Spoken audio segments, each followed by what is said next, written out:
নজর রাখবো পরবর্তী সংবাদে। সেন্সেক্স এবং নিফটির দিকে আমাদের নজর রয়েছে প্রত্যেকটা দিন। আজকের দিনে দাঁড়িয়েও ফের পতন, লক্ষ্মীবারেও নামলো শেয়ারের বাজার। বিশেষ করে 110 পয়েন্ট পতন হয়েছে সেন্সেক্সের। নামতে নামতে নিফটি প্রায় 23,500 ছুঁয়েছে। ভাবতে পারছেন যে এই মুহূর্তে দেশের গ্রাফ কতটা নিম্নমুখী। কথা বলবো, টেলিফোন লাইনে রয়েছেন প্রতিনিধি শতাব্দী দেবনাথ। শতাব্দী, চিন্তা বাড়ছে ভারতীয় লগ্নিকারীদের। শেয়ার মার্কেট নিফটি প্রত্যেকটা দিন নামতে নামতে একেবারে তলানিতে ঠেকেছে, কি বলবে? একেবারে দেখো, আমরা গতকাল তো সেই বিষয়ে লাগাতার আমরা প্রকাশ করেছি এবং একই সঙ্গে আজকেও দেখা গেছে যে শেয়ার বাজারে পতন, এবং এই শেয়ার বাজারে পতন যেন থামার নামগন্ধটুকুও নেই। এবং অর্থনৈতিক বিশ্লেষকরা যেটা কালকে জানিয়েছেন যে তোমার বিদেশি যারা লগ্নিকারীরা রয়েছেন বা যারা বিদেশি বিনিয়োগকারীরা যারা রয়েছেন তারা কিন্তু এই বাজার মুখী হচ্ছেন না, যার কারণে এবার শেয়ার বাজারে রীতিমতো একটা ধস নামছে এবং টানা ষষ্ঠ সেশনেও নিম্নমুখী হচ্ছে সূচক এবং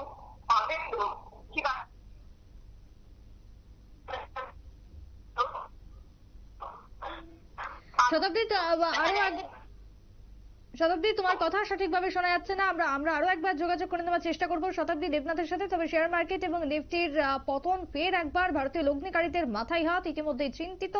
খুব স্বাভাবিকভাবে প্রত্যেকটা দিন যেভাবে নিচের দিকে নামছে, এভাবে দেশের অর্থনীতি কোনখানে গিয়ে পৌঁছাবে, কেন এই অবস্থা হচ্ছে শেয়ার মার্কেটে ধসের পেছনে কি তাহলে কারণ আন্তর্জাতিক মার্কেট বা বাজার, যার প্রশ্ন এই মুহূর্তে উঠতে শুরু করেছে।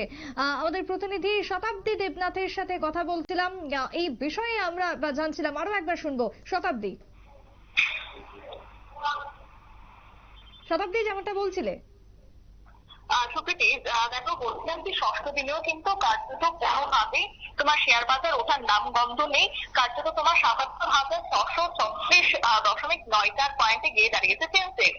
অন্যদিকে দিন শেষে যা দেখা গেছে তা হচ্ছে 77,580.31 পয়েন্টে নেমে এসেছে। অর্থাৎ সেন্সেক্স যেটা নেমেছে 110.64 পয়েন্টে, অর্থাৎ শতাংশের নিরিখে জাগিয়ে দাঁড়াচ্ছে তোমার 0.14%। অর্থাৎ দিনের মধ্যে সর্বোচ্চ তোমার 78,055 পয়েন্ট উঠে দিয়েছে সূচক, কিন্তু সেক্ষেত্রে সেভাবে দেখা যাচ্ছে না। অন্যদিকে ন্যাশনাল স্টক এক্সচেঞ্জের NSE যেটা সূচক বলছে বাজার বন্ধ হওয়ার পর 23,532.70 পয়েন্ট দাঁড়িয়েছে। পাশাপাশি তোমার 26.35% গিয়ে পয়েন্ট দাঁড়িয়েছে নিফটির। শতাংশের নিরিখে যা বলা হচ্ছে 0.11%। আর বাজার খোলার সময়ে NSE সূচক গিয়ে দাঁড়িয়েছিল 23,442.15 পয়েন্টে।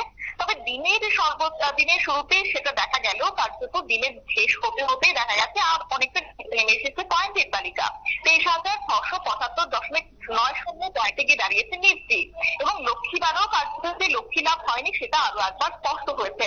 এবং অন্যদিকে যে তোমার যে তথ্য দেখছে তা হচ্ছে 2046টি স্টক দর বৃদ্ধি, দাম কমেছে 1,739টি শেয়ারের এবং পাশাপাশি 88টি স্টকের কোনো ধরনের পরিবর্তন হয়নি। আর ক্যাটাগরি ভিত্তিক যদি বলতে হয় তাহলে FMCG যেটা বলছে একই সঙ্গে বিদ্যুৎ এবং রাষ্ট্রায়ত্ত ব্যাংক, পাশাপাশি তেল এবং গ্যাস সংস্থাগুলির শেয়ারের দামে 0.3 থেকে 1% পতন হয়েছে।